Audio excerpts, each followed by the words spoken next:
नमस्कार दोस्तों, दैनिक सैनी चैनल में आप सभी का हार्दिक स्वागत है। दोस्तों, इस वीडियो में हम बात करेंगे मंडे को निफ्टी, बैंक निफ्टी और सेंसेक्स है वो किस तरीके से काम करेंगे। आज अच्छा खासा गैप डाउन हुआ और उसके बाद में मार्केट में कहीं हद तक अपने को रिकवरी है वह भी देखने को मिली और निफ्टी 102 पॉइंट नेगेटिव में, वहीं सेंसेक्स 331 पॉइंट नेगेटिव में देखने को मिला। जबकि बैंक निफ्टी है वो 101 पॉइंट है वो पॉजिटिव में क्लोजिंग हुई है। यदि निफ्टी 50 के स्टॉक्स की हम बात करें तो आउट ऑफ 50 स्टॉक्स में 14 स्टॉक्स ने ग्रीन में क्लोज दिया, वहीं 36 आज रेड डिक्लाइन में थे, जिसमें आज टॉप गेनर बना हुआ था एचसीएल टेक, सिप्ला, विप्रो और आईटीसी। वहीं टॉप लूजर्स की बात करें तो बजाज फाइनेंस, एटर्नल, एम और श्रीराम फाइनेंस है वह अपने टॉप लूजर्स में अपने को देखने को मिले। यदि बैंकिंग सेक्टर की बात करें तो आउट ऑफ 14 स्टॉक्स में आज 11 स्टॉक्स है वो ग्रीन में थे, जिसको टॉप लीड कौन कर रहा था? AU bank. एयू बैंक आज 3.51% की तेजी देखने को मिली, जिसके बाद IDFC first bank, bank of Baroda और यूनियन बैंक थे। वहीं लूजर्स में इंडसइंड बैंक, एचडीएफसी बैंक और एसबीआई बैंक है वह अपने को देखने को मिले। तो दोस्तों, क्या मंडे को मार्केट में वापस से अपने को रिकवरी है वो देखने को मिलेगी? क्योंकि ईरान और यूएस का जो वॉर चल रहा है उसके चलते इंडियन मार्केट में वापस से नेगेटिविटी है वो अपने को देखने को मिली। क्योंकि 24,000 मार्केट ने कुछ दिनों तक उसको अच्छा खासा सपोर्ट बनाया रखा, पर 24,000 का लेवल भी ब्रेक डाउन हुआ और उसके बाद में 23,800 का निफ्टी के लिए एक अच्छा खासा सपोर्ट था। और आज की क्लोजिंग है वह इस लेवल को ब्रेक डाउन करके हुई है, 23,767 के लेवल के आसपास हुई है। तो क्या मार्केट में अब वापस से और वीकनेस है वो देखने को मिलेगी? तो चलिए सबसे पहले अब हम बात करेंगे वीकली एनालिसिस की कि मार्केट है इस वीक है वो किस तरीके से परफॉर्म कर सकता है।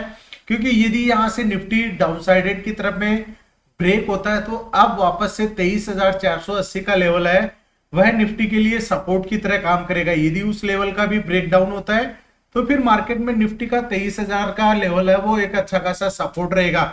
और रेजिस्टेंस की बात करें तो यहां से 24,000 का ब्रेकआउट होने के बाद में 24,200 का लेवल है वो एज ए रेजिस्टेंस रहेगा, और उसका भी ब्रेकआउट होता है तो 24,480 का लेवल है वह अपने को मार्केट में अच्छा खासा रेजिस्टेंस की तरह काम करेगा। यदि हम आरएसआई की बात करें तो दोस्तों देखिए, यहां पर जब 65 के आसपास आरएसआई था और वो डाउनसाइडेड में हुआ तो यहाँ पर अभी क्लोजिंग दी है 43 के आसपास।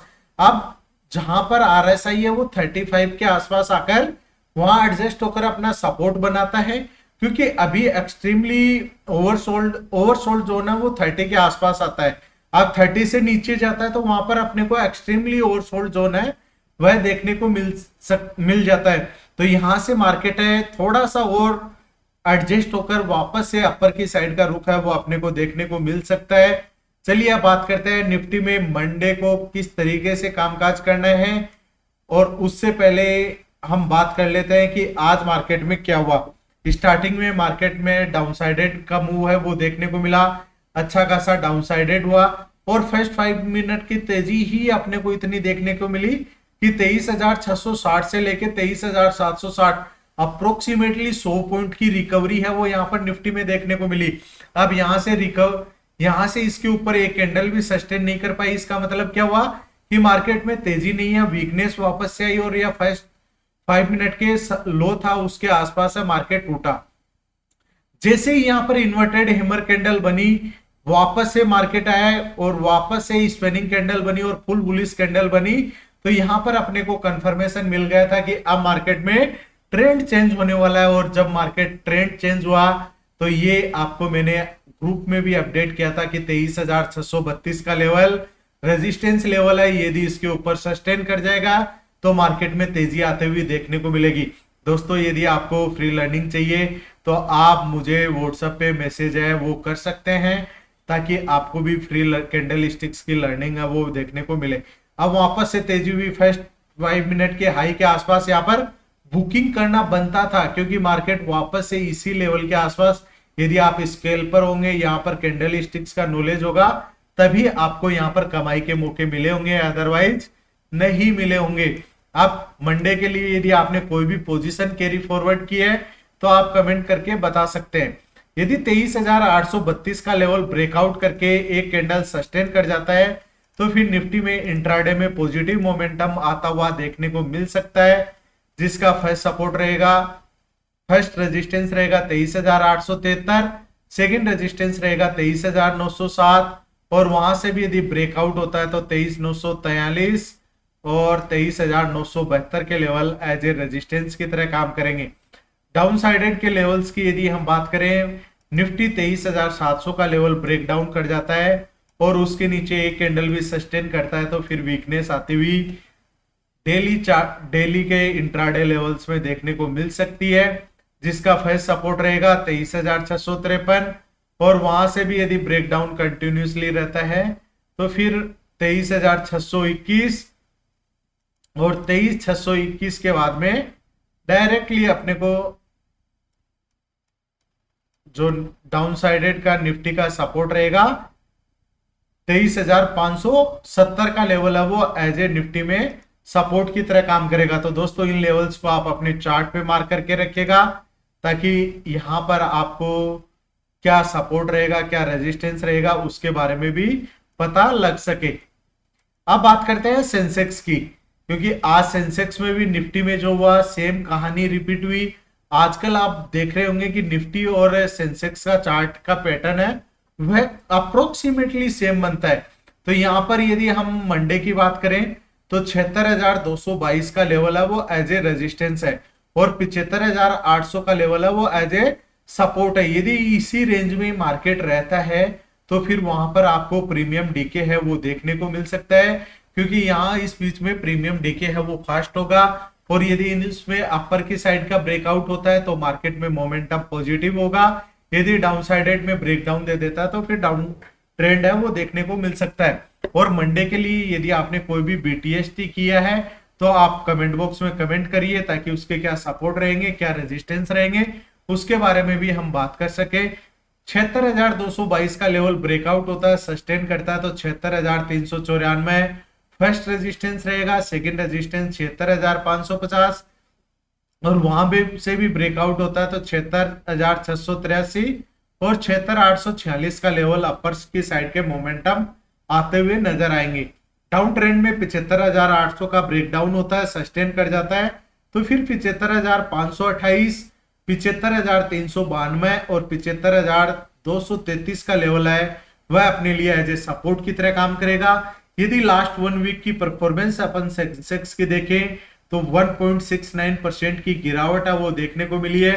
तो दोस्तों क्या सभी के पोर्टफोलियो है वो वापस से रेड में आते हुए देखने को मिल रहे हैं। यदि डेली चार्ट पे हम बात करें तो डेली चार्ट पे देखिए सेंसेक्स में डेली चार्ट पे अब यदि यहां से मार्केट है वो डाउन साइडेड में आता है तो फिर डायरेक्टली 74,600 700 के आसपास ही सेंसेक्स को सपोर्ट मिलेगा और अबव साइड की बात करें तो 76,800 के ऊपर चलता है तभी मार्केट में तेजी आते हुए दिखाई देगी, उससे पहले कोई भी मार्केट में मोमेंटम आता हुआ नजर नहीं आएगा। आज बैंक निफ्टी ने अच्छा खासा दम दिखाया जब दोनों सेंसेक्स है वो डाउन साइडेड में क्लोजिंग हुई है तो यहाँ पर बैंक निफ्टी है वो ग्रीन में क्लोज हुआ है।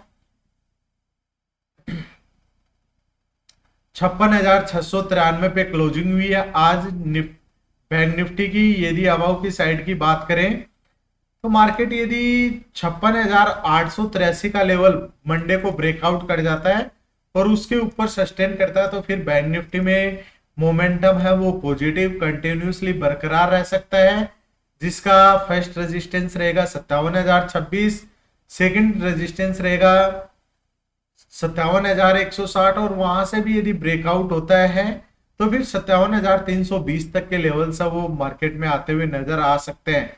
डाउन ट्रेंड की यदि हम बात करें जब तक 56,513 का लेवल ब्रेक डाउन नहीं करता है, यदि इसके नीचे एक 5 मिनट की कैंडल सस्टेन कर जाती है और उसका एक्टिवेशन हो जाता है तभी अपने को डाउन ट्रेंड आता हुआ दिखाई देगा। दोस्तों यदि आपको कैंडल स्टिक्स का नॉलेज नहीं हो तो आप कैंडल स्टिक्स लर्न करिए, उसके बारे में सर्च करिए, सीखिए ताकि आपको उसके बारे में पता लग सके, क्योंकि कैंडल स्टिक्स और सपोर्ट और रेजिस्टेंस ही शेयर मार्केट में एक ऐसा उपाय है जहां पर आप अच्छा खासा टाइम स्पेंड कर सकते हैं। 56,513 का ब्रेकडाउन होता है, तो 56,396 फर्स्ट सपोर्ट रहेगा, सेकंड सपोर्ट 56,077 और उसका भी ब्रेकडाउन यदि कंटिन्यूसली रहता है तो 55,783 का लेवल बैंक निफ्टी में आता हुआ नजर आ सकता है। दोस्तों अभी भी यदि आपको कोई भी कंफ्यूजन हो तो आप कमेंट बॉक्स में कमेंट करके बता सकते हैं। धन्यवाद दोस्तों, जय हिंद जय भारत।